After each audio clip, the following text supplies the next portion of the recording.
Hey legends, James Russell from TradieVA, and every week on the Time Rich Tradie, we find out what it takes to build a trade empire, get you off the tools and not spend 80 hours a week doing it. If you like what you hear, subscribe to get some more juice.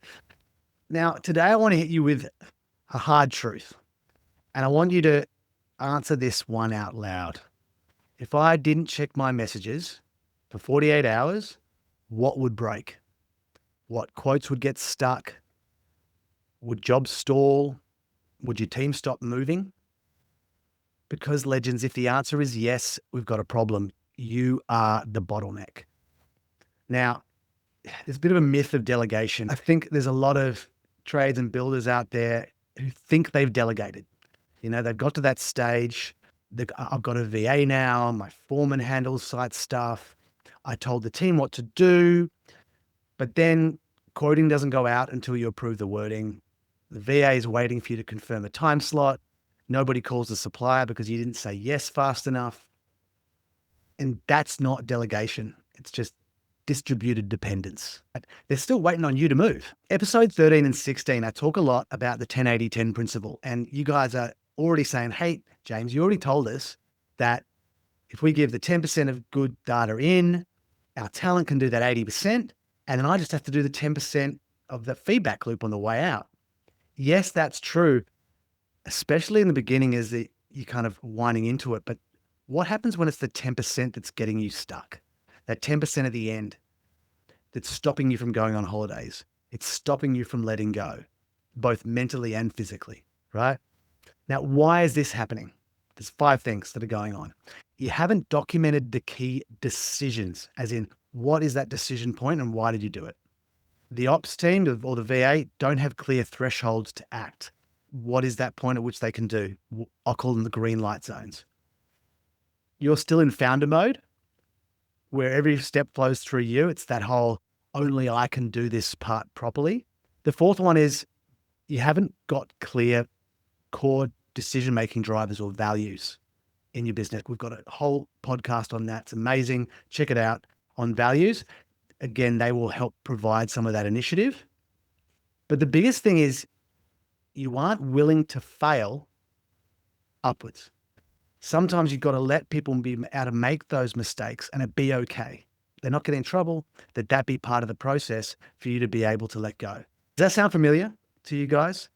And it's how you legends actually start burning out. It's that last little 10% actually, because your mind is still 100% on the task. You may have let go 80% of some of the work, but your mind's still there.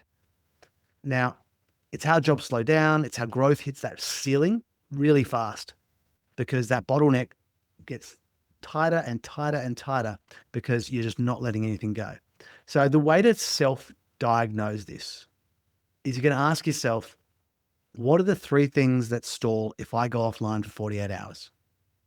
The 3 biggest things that if I go will cause the greatest impact to the client experience. Usually it's quoting decisions, scheduling confirmations, client updates, scope approvals. Probably the worst of all is qualification, qualifying that client in the first place to get them booked in. Once you know those, your next move is to take whatever that is, and it could be all 4 of them, it could be just one of them, and you want to systemize that decision, again, that 80% of the decisions all the way through for the green lights. So let's fix this, right? Let's remove yourself from the flow. What does that actually look like? For every stuck task, quote, qualification, when I'm in that moment, what am I asking myself? Write those answers down. If that quote's under 5K, scope standard, I'm just sending it. If the scheduling's tight, make sure you get the priority list. This is how you prioritize jobs, sign contracts or danger or whatever it is that you've got. And you would have done that in your qualification. So get some clear things that say, if it's in this scope, these things check off, that's when I do it. Otherwise, I have to ask myself more questions. If the client hasn't replied in 3 days, I do this. So now you've got some things that, okay, this is what happens when it gets stuck. If they had come to you and asked a question to get it unstuck, this is what you would ask yourself. Now you've got the beginnings of a playbook. You don't have to have everything.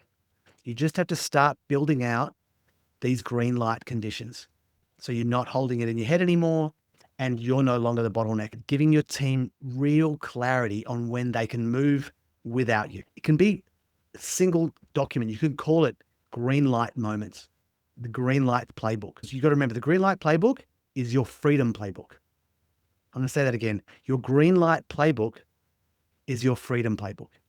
It's your holiday conditions. So the more that this has in it, the more you let go. Everything else, all your SOPs, everything else means nothing if it still comes down to you. If materials are confirmed, subbies are booked, deposits paid, then you can schedule it in the team.